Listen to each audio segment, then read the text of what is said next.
In this video, I'm going to tell you how we store our Lorcana collection and hopefully give you some helpful tips for storing your own. Let's go.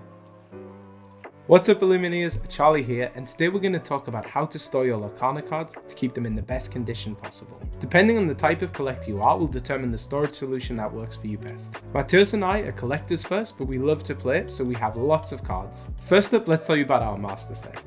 A master set includes all 204 cards in both regular and foil versions. We keep each of our master sets in their own coloured binder. We already have this teal one picked out for Ursula's return.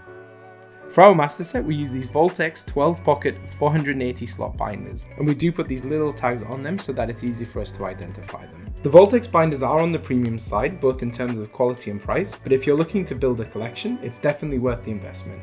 We really love these binders. These binders don't have rings, which is really important because ring binders are notorious for damaging cards. And all of these binders are made with PVC-free materials because that does help protect the cards further. If we open up our master set, the first thing is our front page.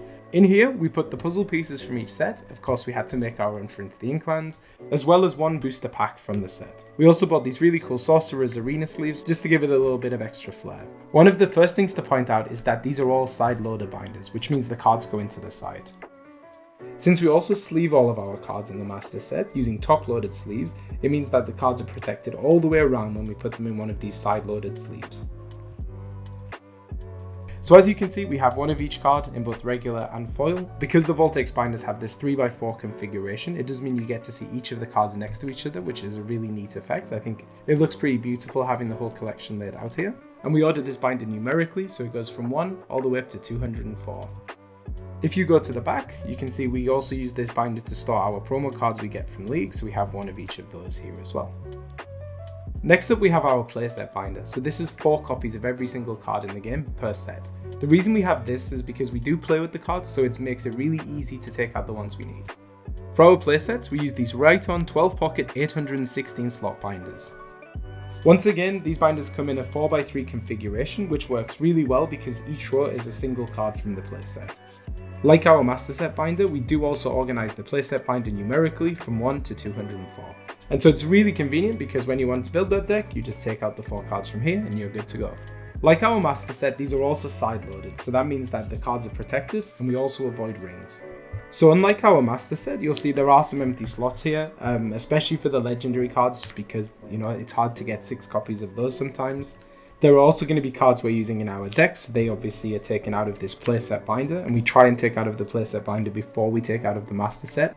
For more expensive cards, such as those that you've graded, you always want to make sure that they're doubly protected. We tend to grade our enchanted cards in particular to keep them safe, and we store them in a graded card storage box like this one from Fun Guys. Check out our How to Grade Cards video in case you're interested in grading your own cards. The good thing about this storage box is it has an eggshell foam interior, so it really protects the cards from all sides. And it can also hold up to 70 graded slabs. We also put the slabs in these resealable one-touch bags from Ultra Pro to protect them further. Even if you don't grade your cards, you might choose to store them in one-touch magnetic cases. We definitely do this for the expensive cards that we didn't grade. Make sure you sleeve them up before you put them in the magnetic case to protect the edges. Up next is our trade binder, so this is a lot less structured than our other binders. We basically just have the copies of the cards for trade, essentially grouped by their colours. So you can see here we've grouped it by sets. We have all of the set 1 amber cards we have for trade. Right now this is mainly just foils. We tend to trade away the legendary cards to fill our master set and our play set. We do also store our promo cards in here, so you can see we have a bunch of promo cards, and once more, no rings, side-loaded, perfect protection for the cards. Finally, we have our bulk storage. That's all of the commons and uncommon cards that won't fit into the binders. For these, we use the Troves. I think the Troves are a really great product for this kind of thing, so you can see here. We organize these by color and use the dividers that are provided as part of the Troves. We are crazy enough to organize these by numbers, which means it's very easy to find the cards we need. And that's how we store our collection. We'll put all of the products down in the description in case you want to grab some for yourself, and let us know in the comments how you store your collection. And until next time, happy questing.